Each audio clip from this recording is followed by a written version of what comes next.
What's going on, guys? Welcome to another episode of Smash JT. It's not very often these days I get to break out my Chrono Trigger shirt, but when Sea of Stars releases to these kind of reviews, it's a pretty special day. JT. Sea of Stars has been one of my most anticipated titles of 2023, and now that the reviews are out for it, we get to take a look at what everyone's saying about it. And it's pretty impressive. But before we get going, if you're new to the channel, hit that subscribe button and bell for notifications, and check out smashjt.com for the article I have going over the review roundup for Sea of Stars.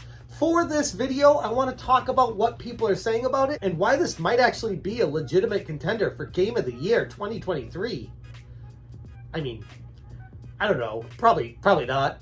Tears of the Kingdom, Pikmin 4, Starfield, and well, it's still gonna be a good game. Prima Games gives it a 10 out of 10, stating, "When Sea of Stars was first revealed, I was immediately captivated. Having grown up with Chrono Trigger and Final Fantasy, rarely has a game engrossed me so intensely.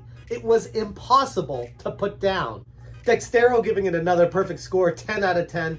Sabotage Studio has carved its mark in the JRPG genre. Sea of Stars isn't just a homage, it's a modern classic that's arisen from the studio's brilliant innovations. And that's another thing. This Sabotage Studios is a company that made a game called The Messenger, which harkens back to Ninja Gaiden and game styles like that, but goes a lot deeper than surface level, and you just gotta play it. I don't want to spoil anything for you, but The Messenger was one of my favorite games I played back when that released. I actually did a review of that, a quick one. You can see it up in the top corner here if you want to check that out. But yeah, if you haven't played The Messenger, you're doing yourself a disservice. Check that one out as well. But Why Though gives it a 10 out of 10, saying, "In a season dominated by RPGs like Final Fantasy 16 and Baldur's Gate 3, Sea of Stars emerges as the perfect retro-styled dessert to this grand feast."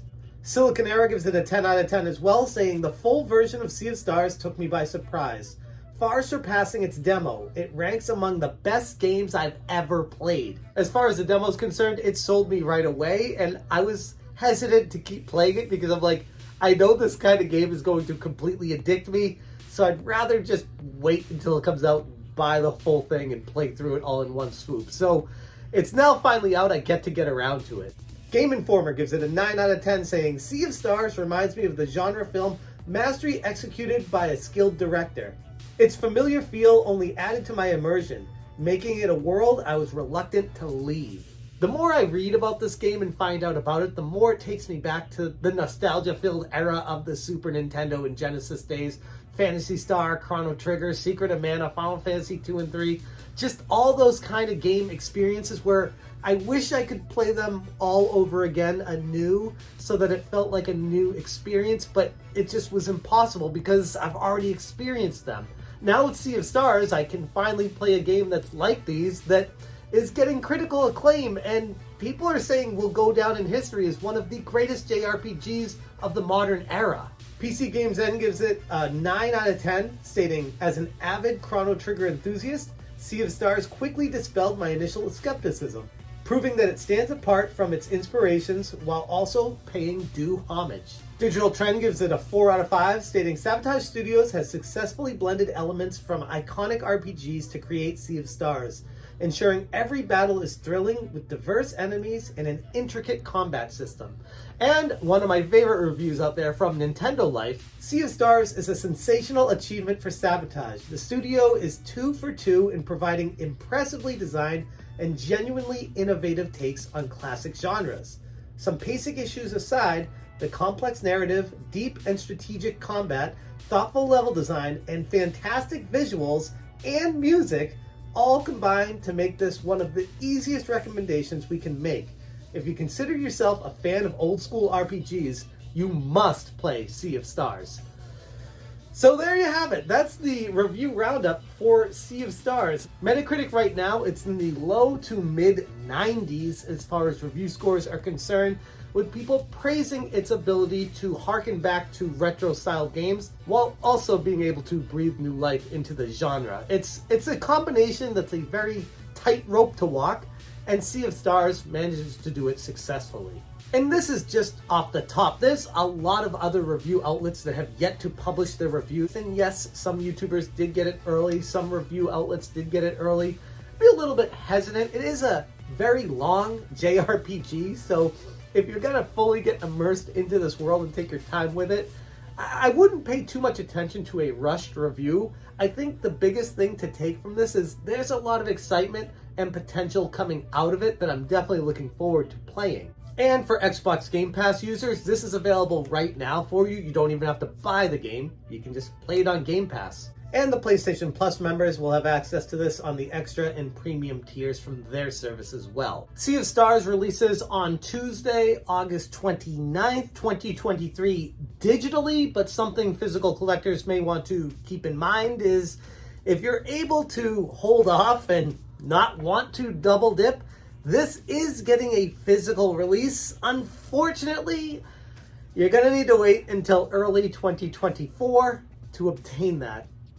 I don't think I am going to have the ability to restrain myself that long, so most likely this is going to end up being a double dip for me.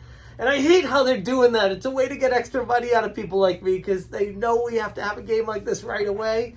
But then I have to have the physical just because I have a mental condition that forces me to buy physical games.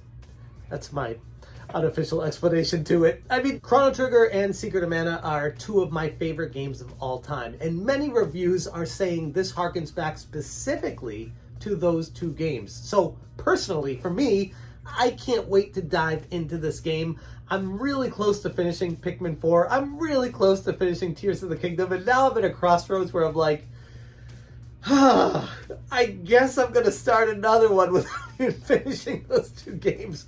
That's how tough it's been this year, because what a hell of a year it's been for gamers. This is one of the best video game publishing release years in recent memory. Maybe it's due to COVID-19 ending and a lot of projects being delayed and pushed back, and now we're actually at the point in time where most of them that were supposed to come out last year were pushed into 2023.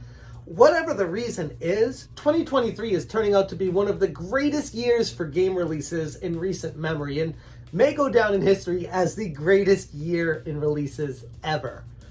But that's another conversation for another day. I'm going to stop recording this. I'm going to edit it real quick.